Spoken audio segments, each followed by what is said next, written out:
Hello, welcome to Gardener's World. These dahlias have been grown in this bed for cut flowers, and I have to say they've been really happy.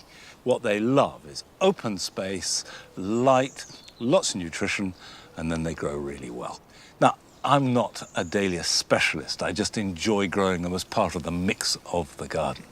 But in today's program, we are celebrating those men and women who focus their attention on just one group of plants, sometimes just on one plant or even one fruit. And it's a diverse mix, but the one common thread that runs through all of them is their deep passion for plants. Coming up on today's show, we meet somebody who has let absolutely nothing get in the way of growing his prize gooseberries. To get a world record gooseberry, you've got to be dedicated, and it meant not going on holiday. We didn't go out at weekends. They're his number one priority. I've never liked them.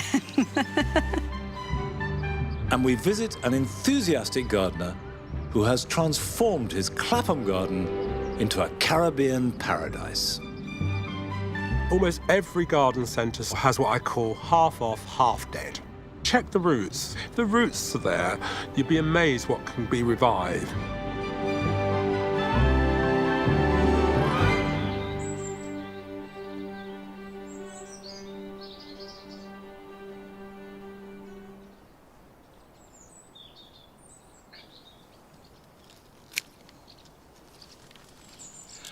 When you're deadheading dahlias, it can be a bit tricky to determine which is a bud that hasn't yet opened and which is one that is completely finished. But the rule is pretty infallible. A bud that is yet to open is always more or less round.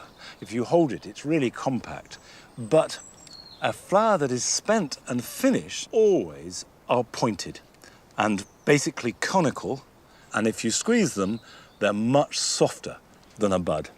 And that's why you deadhead, to delay the onset of seed so the energy goes into producing flower. The other thing is when you're deadheading, don't just cut off the spent flower head. Go right back down to the next side shoot, the next leaf, and cut just above it. That will stimulate a new side shoot, which in turn will carry a new flower. And that way, you keep your dahlias flowering right on into autumn. Now, I do this assiduously because I love dahlias. I want them to be part of the garden as long as possible. But for Arthur Parkinson, in his garden in Nottinghamshire, they are the main players.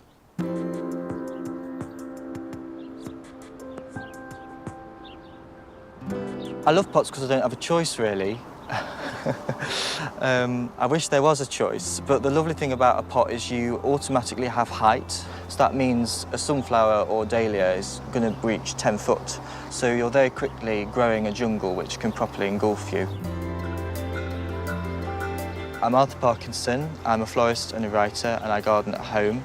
I garden for colour and I garden for cut flowers, but not in a conventional way because we don't have any soil to dig into. Instead, it's all in containers. The front yard is only about 3 metres square, but it gets the sun, so the dahlias like it. When I'm in my garden, I want to feel like I'm at a festival, that I'm having a beautiful, flamboyant time. So for me, it's oranges, scarlets. I'm drawn to pink, but it has to always be a deep magenta pink. There was one year where I used a lot of pink cosmos, and it was just too blancmange and trifle-like for me.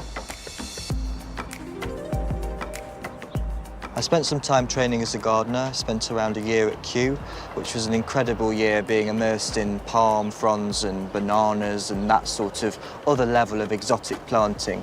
And I've taken that and I've inputted it in my own garden. I want to push the boundaries of what a container garden can be. It doesn't just have to be a hanging basket, which I can't stand at all. I'd much rather have a huge, monstrous pot like what you'd find at the entrance of somewhere like Kew, but by the door. The dolly tub was my mum's favourite possession, and I've inherited that from her. As well as dolly tubs, I use the old galvanised bins, the sort that a good strapping dustbin man would have had to put over his shoulder every morning. And they're fantastic, and actually they're a bit bigger than a dolly tub, so you can cram more into them. So a mixture of old, but always metal, never plastic. The typical dahlia is a very circus-like freak show at times. They combine colours, their shapes are very galaxy-like. The dahlias that my heart belongs to certainly are the single ones, which are like bright stars surrounding a very jammy middle of stamens and anthers. Their petals are velvet when they first open, and then they fade out a little bit, but they keep that beauty right until the last stage, really, and then they lose their petals and you're left with a horrible, wet little jellyfish thing that you have to deadhead straight away.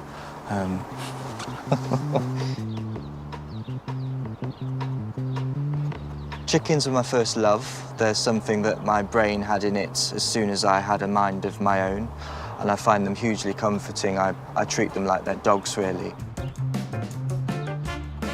Some are shy, some are quite bold, some are happy to be carried around like they're a chihuahua all day, and others don't want anything to do with you. So I've known a lot of chickens, and I'll always want them within a garden. I think they give huge animation and comfort to a space. It's quite hard keeping them in a town because of cats and dogs and foxes, but I get round that by having them in large aviaries in my nana's garden, and the hens come for a day out to do bug control and also to weed round the bricks. The beaks are very good at keeping dandelions in check. We often go to flowers first, but what I've learnt is it does pay to look at foliage even in an annual display first. So I'm growing much more grasses this year, so things like panicum, frosted explosion and red millet. Both of those grasses are very quick to grow from seed. They look beautiful, giving things a beautiful horizon above flowers or around flowers. And it's autumn now, so they're all starting to seed, and they're like having a living bird feeder within a pot. It's supposed to be for the blue tits. Watering every day when it's hot is pretty much vital, and when I say watering, I mean watering by buckets. And the reason I drench rather than sprinkle is because that water needs to go fully down into the base of that pot. It is a bit of a tie, but it is like, in a way, having an exotic garden, so it means I don't have to jet off to the Amazon or the Congo to feel like I'm in the jungle. I do have it by the door, so there's compensation.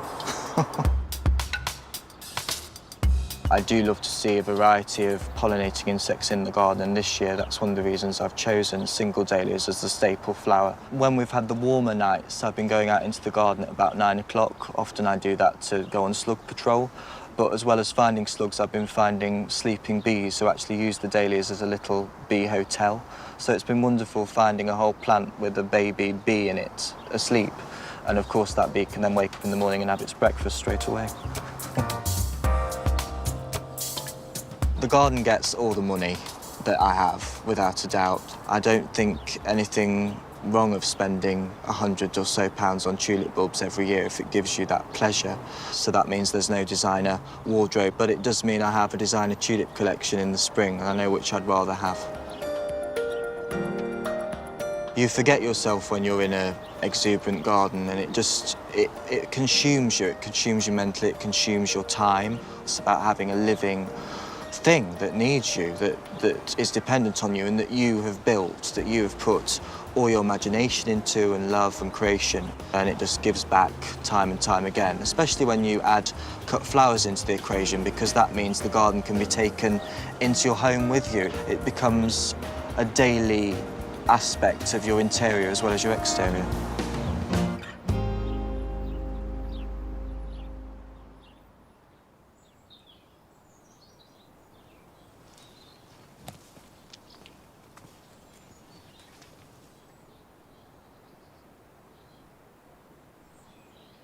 I do like Arthur's point that a garden is a portrait of your interior as much as exterior. And clearly those rich, strong colours run very deep.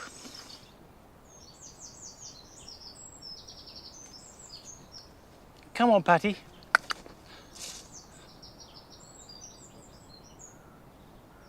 Now, the pond here doesn't seem to be minding this heat wave and an incredible dryness that we've been having. And this is such an important resource for every living creature that we share the garden with. But over the last week, all the marginal plants, these are the ones not in the water at all, have really dried up. And what I should have done is created a bog system, a kind of overflow from the pond, so I'd have permanently damp soil. Maybe that's a project that I will tackle next year.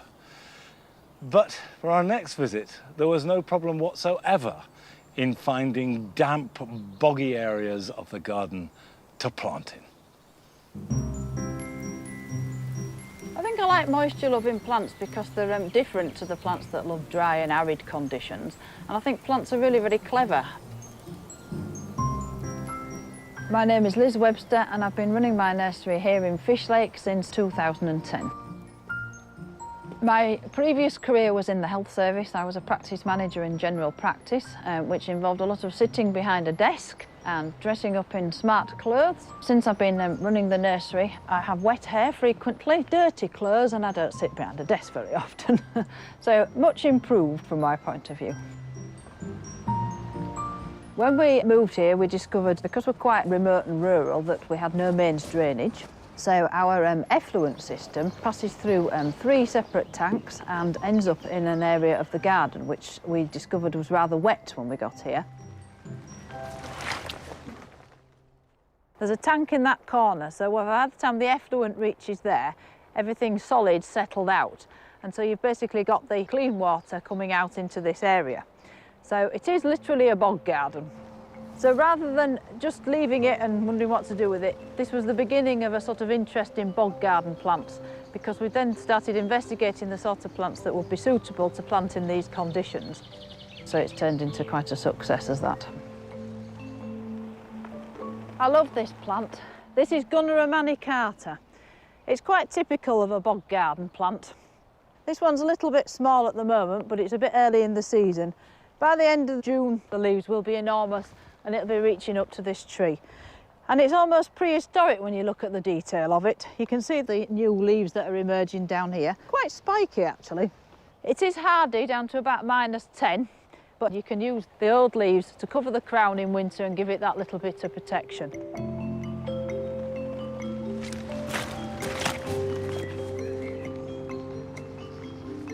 We started looking at plants that were suitable for bog gardens, and then also started adding in other plants that we knew liked moisture retentive conditions. Some failed, but then others have thrived, some that might be surprising. This plant some people might not be familiar with. It's a Trollius alabaster. Lovely at this time of the year, lovely creamy yellow buttercup-like flowers. Not a very big plant, only grows to about 2 feet tall. So it's good at the front of a border, and it's quite happy in this wet soil. Very pretty plant, nice and compact, doesn't spread and run all over the place.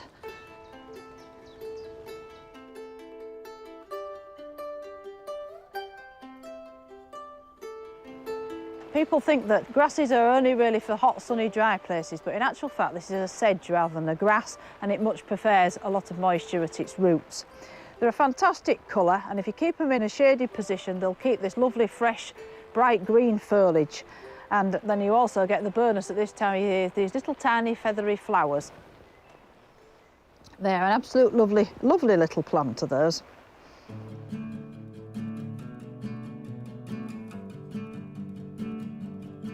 I think one of the things I like about moisture-loving plants is quite a lot of them are quite architectural. They've got huge leaves. You don't have to have flowers to have interest in a garden.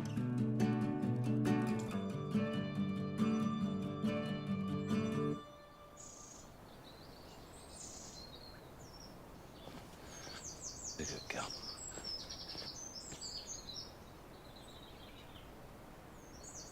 There are times here in winter when I'm splashing around in the mud, when I feel that Longmeadow must be one of the wettest gardens possible. But having seen Liz's setup, I realise that we are comparatively dry. That is one of the wettest gardens I have ever seen, and clearly she loves it. Now, going from wet plants to the completely the other extreme, to succulents. And this is a bowl that I planted up earlier this year, And not only is it still looking good, I'm very happy with it, but they're thriving. I haven't watered them, I have done nothing to them at all. The only water they've had is a bit of rain, and recently not a lot of that. The way succulents work is they draw up water from their roots and store it in their foliage. So they've got their own reserve. It is important you give them the right compost. They need a really gritty, free-draining compost, and they do need plenty of sunshine.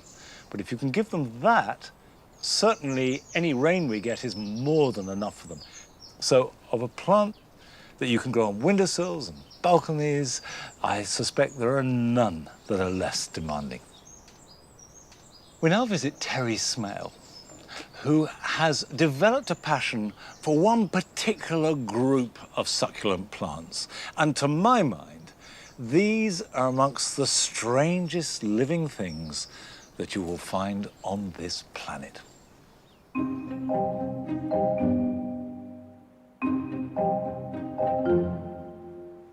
The Mesembryanthemum family is essentially Southern African. There's a total of about 1,700 species, but the ones which really interest the enthusiasts like me are lithops and conophyton. Just so totally unique.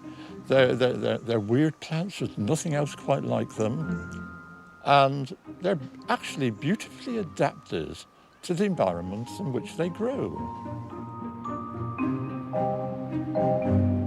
I started really growing plants when I was very young. My parents had a little two-bedroom terraced house in Plymouth.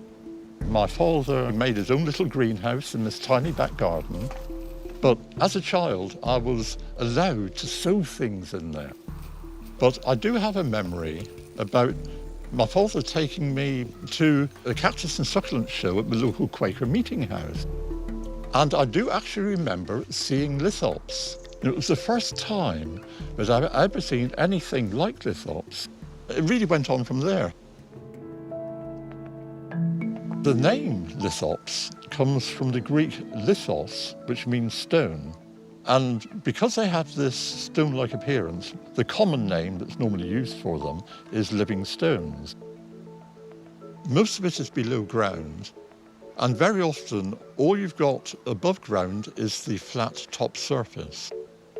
And when you look carefully at a lithops plant, you will see that there are transparent areas, and these regulate the amount of light which can get down inside the body and which can be used for photosynthesis.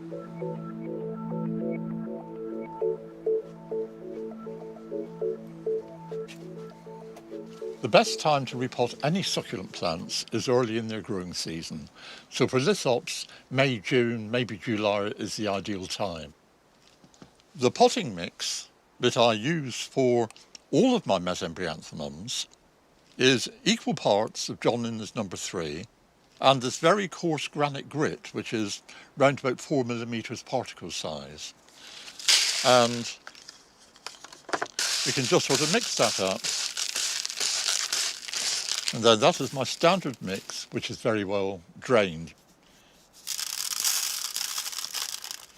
We can easily separate them out. We've got a nice deep taproot on it and give it plenty of room. So just a bit of compost in there, let the roots drop down, and just gently firm it. And I always keep little brushes handy, so you can just dust off the plants afterwards. My favourite genus, Conophytum, is a lot less well known than lithops. What particularly appeals to me is the sheer variety that you get in this genus. So, for instance, the contrast in size and shape. So if you look at this one, we've got a plant which is maybe 4 centimetres tall and very sort of deeply lobed, and then contrast it with this very tiny plant. These plants are actually 25 years old, and yet we've got these very small heads which are only a few millimetres across.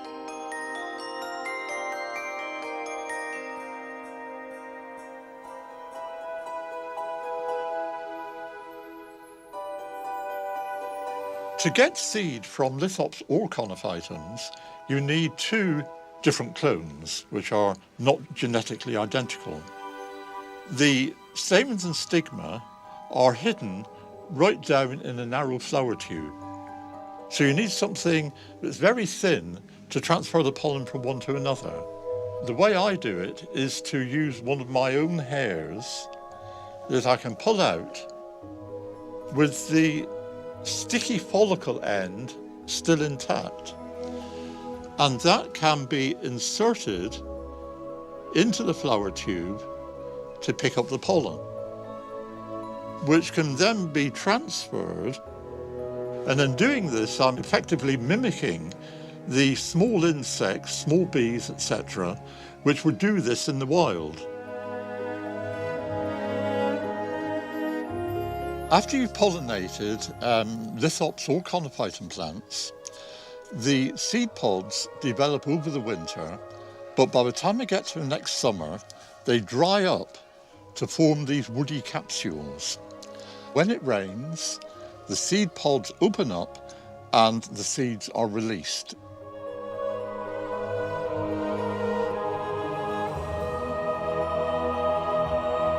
And I really must show you this particular plant, which is actually called Conophytum smaelorum. And this was named for me and for my wife Jennifer, really to recognise the amount of work that we've done over the years in distributing seeds of all of the Mesembryanthemum family. So we're really rather proud to have that.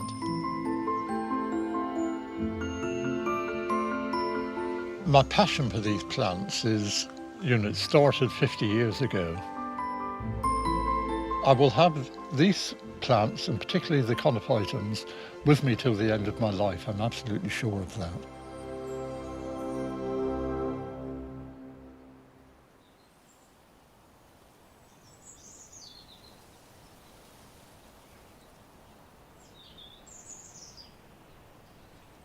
I have to say that it's just as well as Terry has such a fine head of hair. Otherwise, his propagation methods might have to be altered somewhat. The summer raspberries are now completely coming to an end. These, the summer ones, I've got the old stems there, which have the fruit on, and then the new ones ready to be pruned in for next year. So I take away all the old stems, tie in the new, and they will give me next year's fruit. But at the same time, autumn raspberries kick in at the end of August and are at their best in September and October, and if it's a mild autumn, into November as well. And they're very easy to grow because you don't have to worry about the complexities of pruning. They produce their fruit on new growth, so when they finish fruiting and all the leaves have fallen, which will be by the new year, just cut everything to the ground. And the new growth that will come back in spring will give you fruit at the end of summer. And for me, fresh raspberries from the garden are amongst the best fruit you could possibly eat. But we went to visit Kelvin Archer, who grows his gooseberries with a passion. And for him, flavour comes very low on the list of priorities because it is all about size and weight.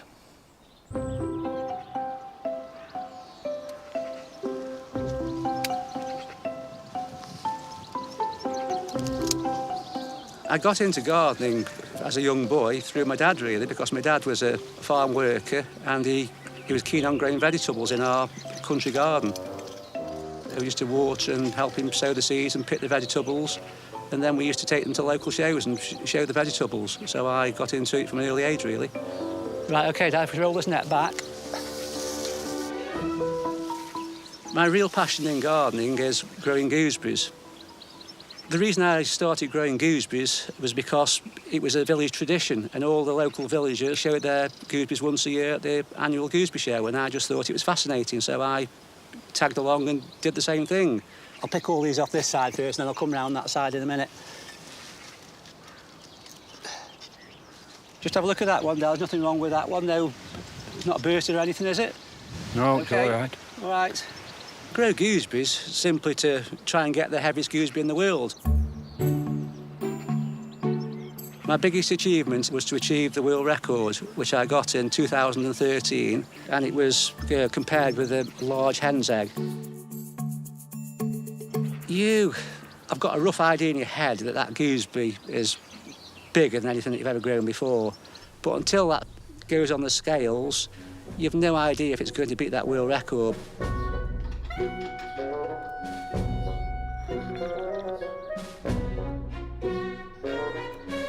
But when it actually tips the weights and it starts balancing, then you know you've got that world record, and then you think, yeah, well done. 41 pennyweights, 11 grains, a new world record. I was absolutely overwhelmed because I thought that record would never get beaten again. It's just really amazing. To get to world record gooseberry, you've got to be dedicated. And before I got it, I was obsessed. And it meant not going on holiday. We didn't go out at weekends, or if it rained, we couldn't go out because of covering the gooseberries. So we never went anywhere. They're his #1 priority. We've even had to miss school sports day so that he could be at home to cover and uncover the gooseberries. I hate them. I've never liked them.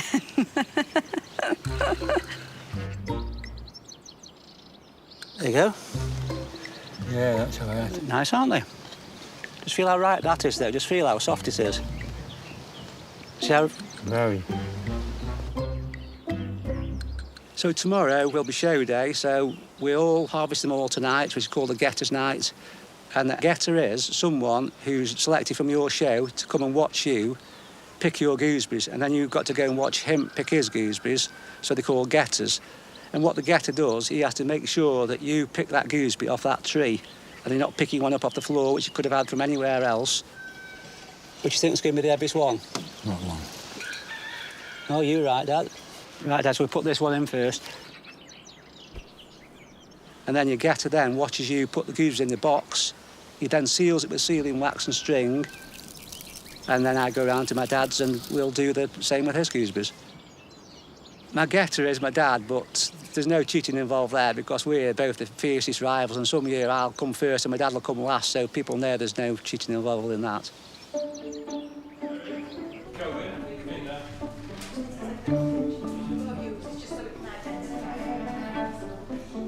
Gooseberry growing for shows has been going for hundreds of years. It first started in the early 1800s, and in those days there were hundreds of shows all over the country. But now it's dwindled down to just 8 shows in Cheshire and 1 show in Yorkshire. The perfect gooseberry is a gooseberry that's as big as you can possibly get it without it bursting, because you're not allowed to show a gooseberry that's bursted, but they can be any shape whatsoever, because some of the gooseberries are long, some of them are round, they're oval, they're all different shapes. So it doesn't matter about the looks of them, it's just purely for the weight. The first thing that we do is start weighing the twins. Then we get on to the main prize, which is the Premier Berry.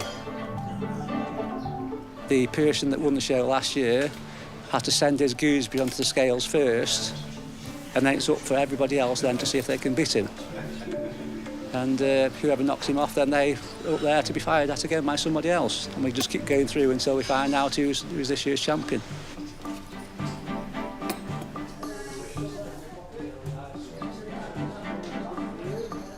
The gooseberry growers, I'll tell you all sorts of stories of the things that they feed the gooseberries on, and I don't really believe any of it. Some of them say that they give them Guinness and beer and put jam around them and sugar.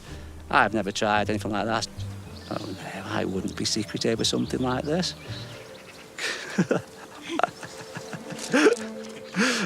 No. Hiding something? No, I'm not hiding anything.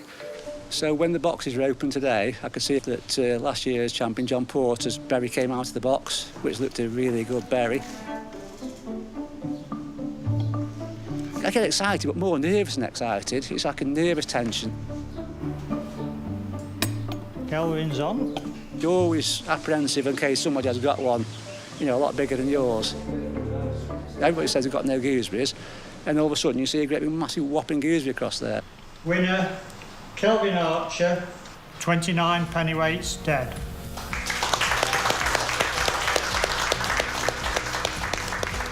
Absolutely brilliant because of all the hard work that I put into them this year. It's like a year's work, so I'm delighted. There's always next year, and that's what we all aim to do, to try and beat the world record next year.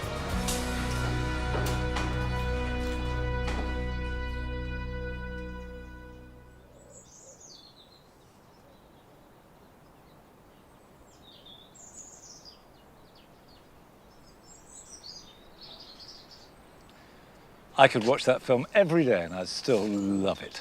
I love gooseberries too. I couldn't care how big or small they are. I just love the taste of them. Now here in the Jewel Garden, it's at its most vibrant at this time of year. It's a big dramatic display of colour. This is really the most personal and private part of the garden because it's all based on past experience. And that sense of meaning and personal, private importance is absolutely at the heart of our next visit to a garden in Clapham, in central London.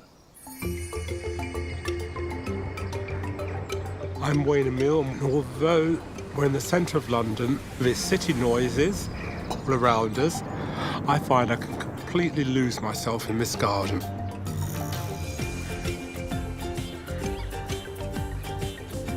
And I call this garden Clapham meets Jamaica because I'm from Jamaica, so it's a fusion of the different elements of my life. It's not an exotic garden because I love traditional English cottage plants as well. So the two are cheek by jowl. I somewhat tongue-in-cheek refer to this garden as a Jamaican no-taste garden. Not for 1 second am I saying Jamaicans don't have any taste. What I mean by that is I'm against anything that's fashionable. It has blousy flowers, it has plants that clash next to each other, and that's one of the reasons I grow so many things in pots. I can purposely put them to clash. It's the colour of the Caribbean, as many colours as I can get into a small space.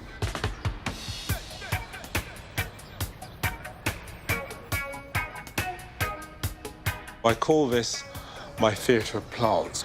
It's the only part of the garden you can see from the house because the garden is on a different level. And it's the view I get every morning when I have my tea before I face the world. And the advantage of having things in pots is when the plants are at their best, they come to the theatre here, and then I can move them to other parts of the garden. It allows you to grow things that normally wouldn't grow together. For example, the anthuriums along with dahlias, along with house plants. The inspiration of this garden really is from my childhood. Things that remind me of growing up in the Caribbean. I have a picture of me as a child, and my parents tell me that the only way they could get me to smile was to put a flower in my hand. And I think that's where my love of gardening started. I also have another picture of the view from the back of my mother's house, a banana wharf, as she called it. And I wanted to be able to look out of my window and see a similar view.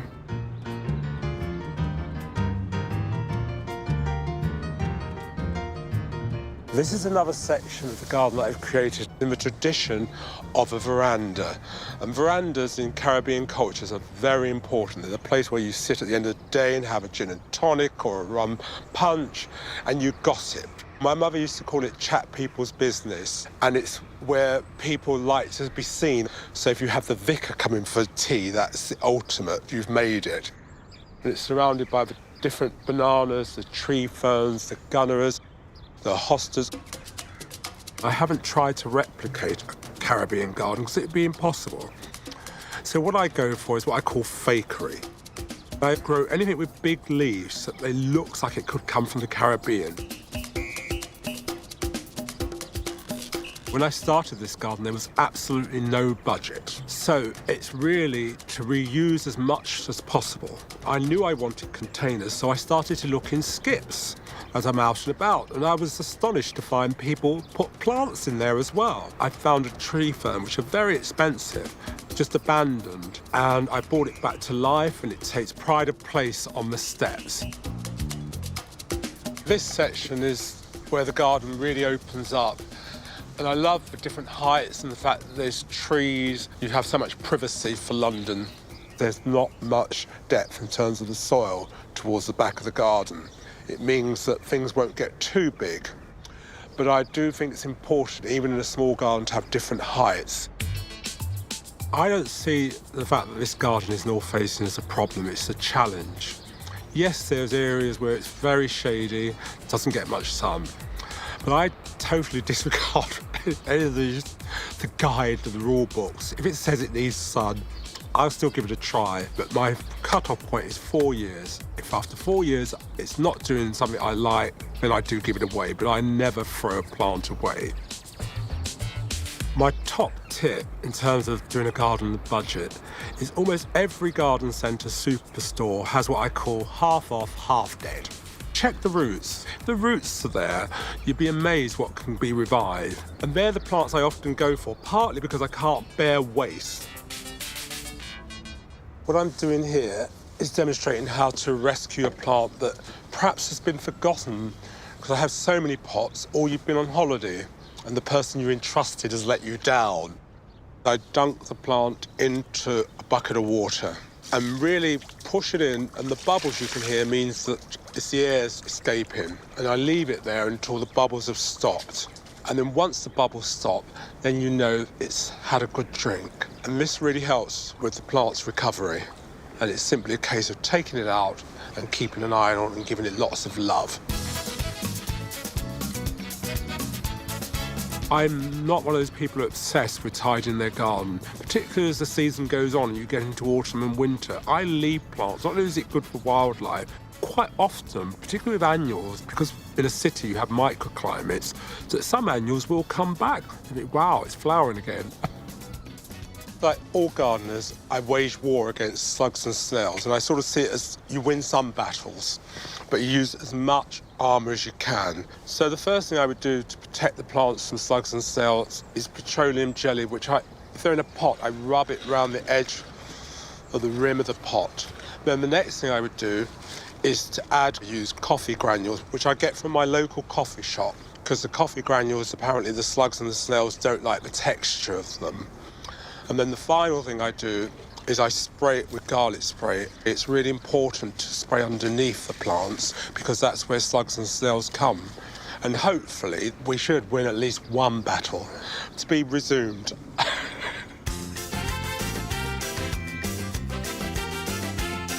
The feeling I get when I come into this garden, it's just one of I'm able to float away and all the woes of the world just seem to disappear. But I recognise it's not everyone's cup of tea. It's not tasteful, but I don't want a tasteful garden. It's me.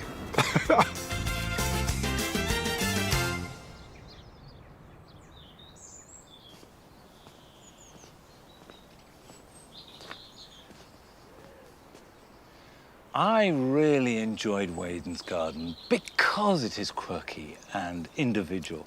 And by and large, I think the more that a garden reflects the gardener's personality, the better it is. I'm not actually picking sweet peas, I'm cutting off the seed pods in the slightly vain hope that that will trigger the production of more flowers. But we are coming to the end of the sweet pea season. Sweet peas are long day plants, so they do most of their flower production before the end of June, when we reach midsummer. Then as the days get shorter, the inclination to produce seed becomes overwhelming for them.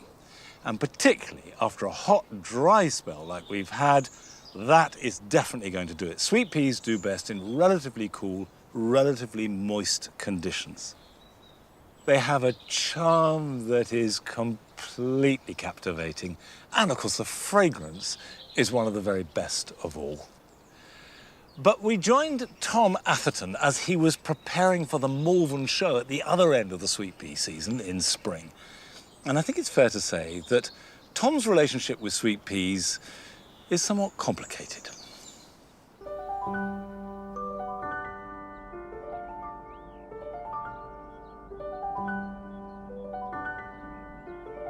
There's no question about it. I like sweet peas, but I wouldn't say I love sweet peas. I wasn't going to be a gardener.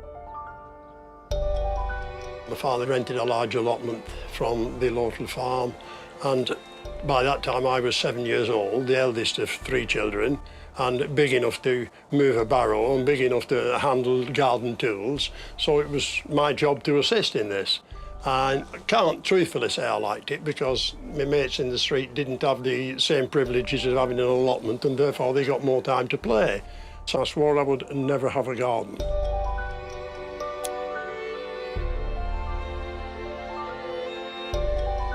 In this property that we're in now, we moved in 1966, and my father came along and said, "Why don't you grow some sweet peas?" he said.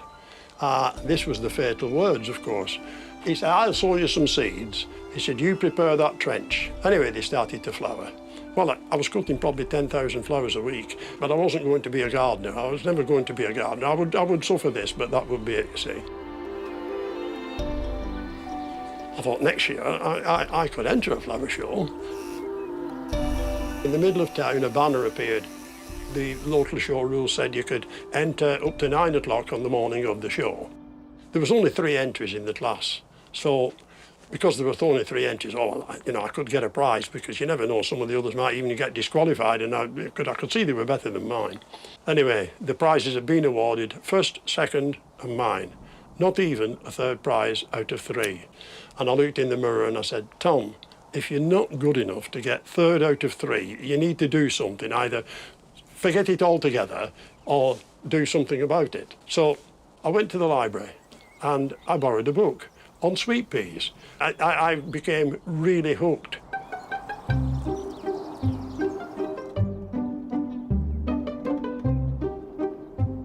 I grow 1,300 cordon plants, essentially for personal exhibition, but I do grow them in next door's garden as a kind of overspell.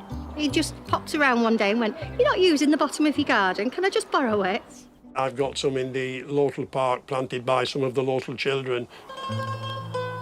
Also, I've got some planted in the local hospital. It's the Charlie Mafia for sweet peas. I never planned it to be that way, and I never said I'm going to do this. It just evolved. I have no passion for the flower. To me, it is a means to an end of occupying time and interest and socialising with other people. The sweet pea is the catalyst that allows all this to happen.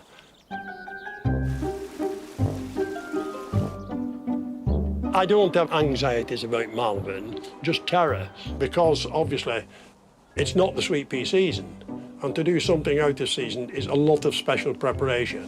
In the fridge, we've got 3 plants at this moment. 2 rather straddly ones that we might get a few cut flowers off to put in a vase, and another one that's been in now for nearly 4 weeks, which we've christened Nell after Eskimo Nell, because it's spent most of the 4 weeks in the fridge. It gets an airing for an hour or 2. I'm not sure that she's going to make it, because it's still a week off the shore or so at the moment, so we are hoping. This year, the season appears to be a little earlier. It is a little bit a wing and a prayer. We will, I'm sure, have a stand together. Unfortunately, I do realise I'm not a young person and I do have certain infirmities. I would like to think I can keep on growing something if it's only some of the dwarf ones and some of the species. I don't know whether that's a retirement from sweet peas or burial to put under the sweet peas to get plenty body in the ground, but I've bequeathed my ashes already to them, you see, because it's good for them, you know.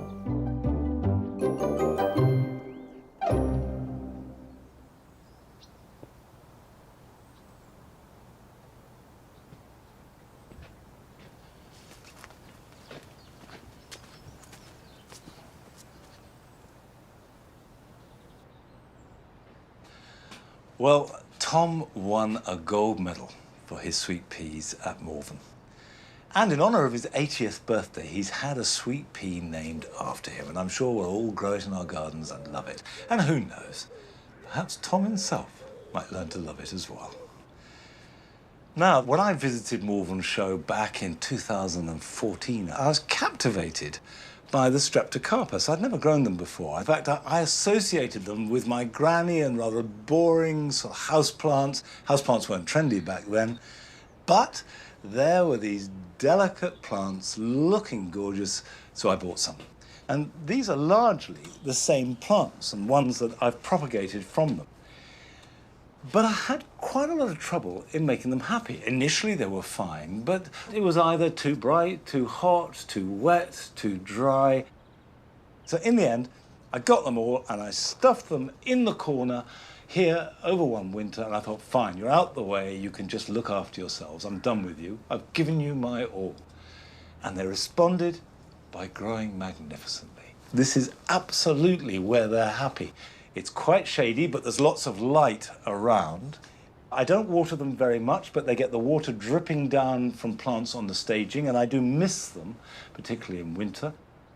But these flower for months and months on end. And sometimes accidents can get you where you want to be, but I guess that's no good for our specialist growers.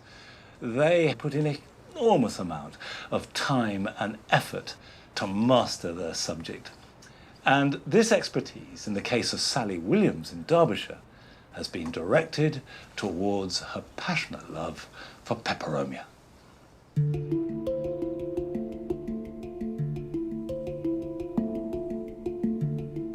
Peperomia are a very large genus. There's over 1,500 different species, but there's over 3,000 different names. Because when the explorers were going out and finding these plants, they'd give it a name, and then somebody else would go out into a different country, find the same plant and give it another name. So there's a lot of confusion, a lot of duplication of the names.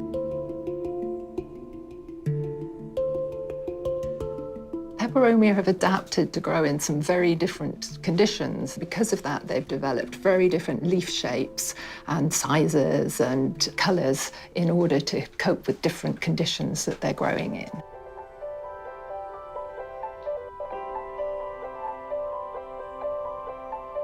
In the UK, we grow them as houseplants, and they're very happy growing in houses. They like the conditions that are comfortable for us. This is the room where I keep most of my plants in. I have got them dotted in different places around the house, arranged so that they look nice with contrast between the different leaf shape and size and different colours. But in this room, they're pretty much organised by species. At this end, I've got the ones with lower light requirements, and at this end, I've got the ones that really like intense light. A lot of these are the high altitude ones that like living really high up in the tropics. You can imagine they get a lot of sunshine. In this room, because there's lots of plants together, it tends to get just naturally high humidity, just the plants on their own. So I don't really need to do anything to increase the humidity to give them the sort of humidity levels that they'd be happy with. They do it themselves. So that's one way in your home. If you've got central heating, it can make the atmosphere in the house really dry, which can be uncomfortable for people. Whereas if you have plants grouped, even 5 plants in a room will substantially increase the humidity levels and make it much more comfortable to live in.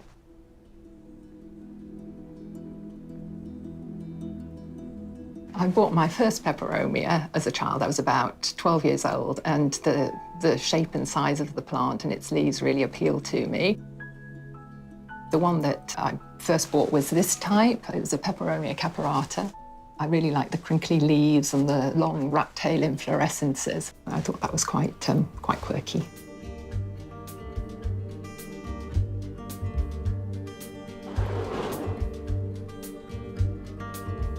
To propagate peperomia is really straightforward. All you need to do is break off a leaf and pop it into some water, and then within a few weeks, you're going to get some roots.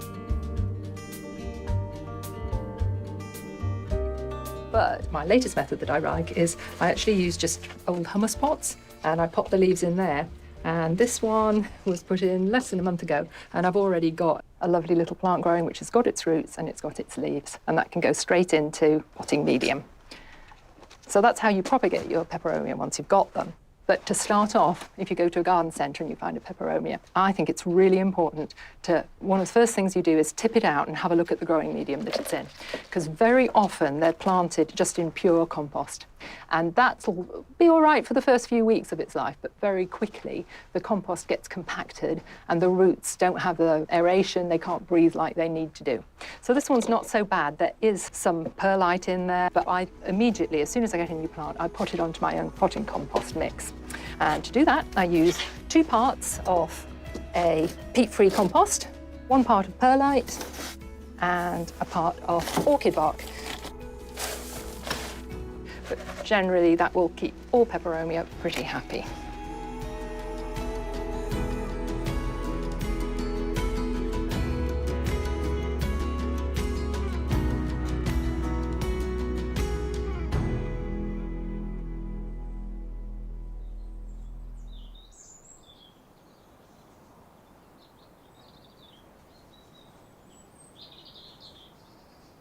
Obviously, Sally has hundreds of plants at her home, but the great thing about peperomia is they so match the current demand for houseplants. And there'll be a peperonia that will grow in full sun, in shade, in high humidity. If it's a bit drier, a really useful plant.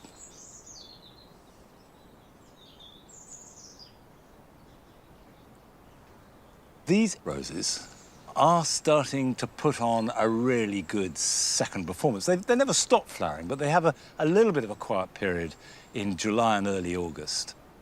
These were the first 3 English roses I ever planted about 7 years ago. There's Charles Darwin, which starts out a slightly egg yolky yellow and then fades to pale, almost white. There's the Pilgrim, which has got a yellow centre and gets whiter as it goes to the outside of the mass of petals. And finally, we have Crown Princess Margareta, which is a beautiful apricot. An apricot's such a difficult colour to get in flowers. And if you just keep deadheading them, they will go on flowering and flowering. And it's lovely to have roses at this time of year. But for our next visit, we go to somebody who roses are more than just something she loves.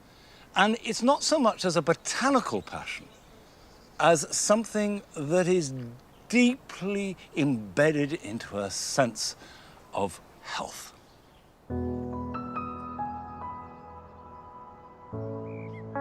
I find the best medicine for me is literally just putting my boots on, stepping outside, breathing in the fresh air, getting stuck into my gardening.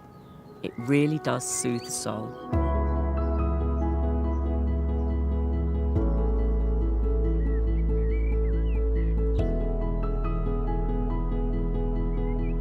My name's Michelle Thomas and I love roses, I love gardening, and I now have approximately 230 roses in my garden. I adore them for the smell, the colour, the shapes of some of them, especially the single roses, and I love cutting them, bringing them into the house, so then you've got the scent around you in the house. I love everything about roses, really.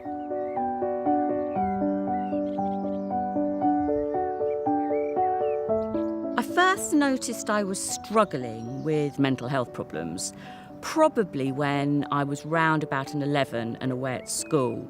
I knew I got very, very homesick. I knew I didn't like school, but I did think that everybody felt the way I felt, where you had these absolutely immensely dark days. But I carried on. I worked in London, number of different jobs. I got married. I had my daughter Rhea.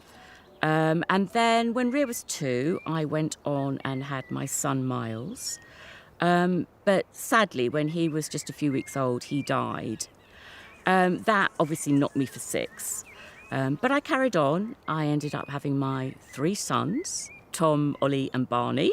But I still had these desperately dark days and had no idea really what was happening. I still just believed that it was how everybody felt. I mean, everybody gets bad days. And it was only through having to see my doctor really quite a lot with not feeling I was coping did we discover that there was actually something wrong with me and I was suffering from a type of bipolar, along with also PTSD.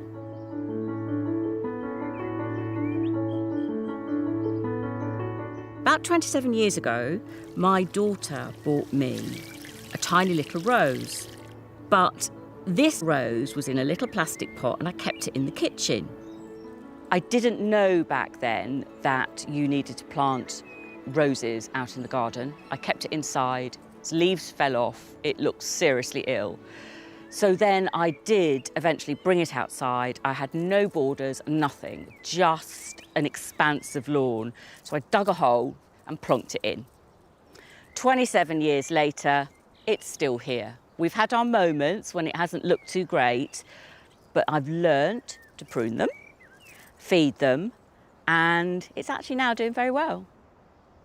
And then the other little ones that I have down here are all from my boys. I added these ones, which I allowed to go much higher, so you kind of get this different shape in the border. But that was the beginning of my garden, and this was it. But I didn't see the connection back then that doing all of this was actually helping me feel better.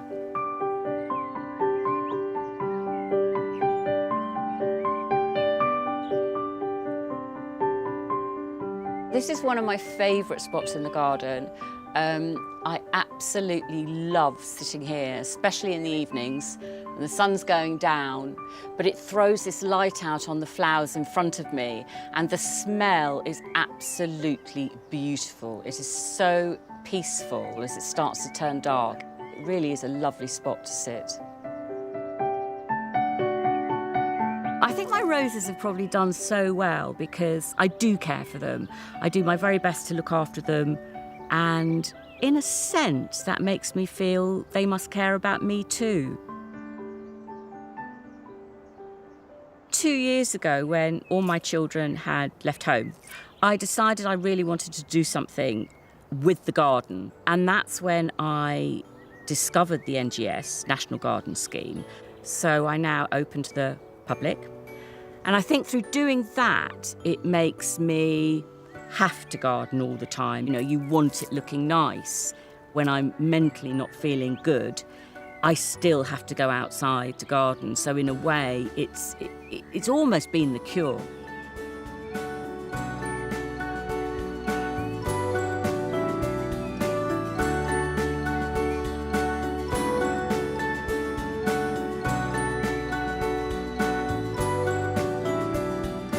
Finally realise after all these years that if I'm gardening, I'm going to be okay.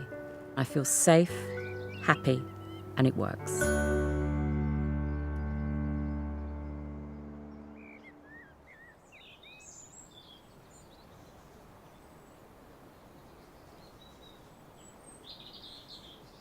I'm so glad that Michelle has found something that helps her with her own health and steers her through difficult times.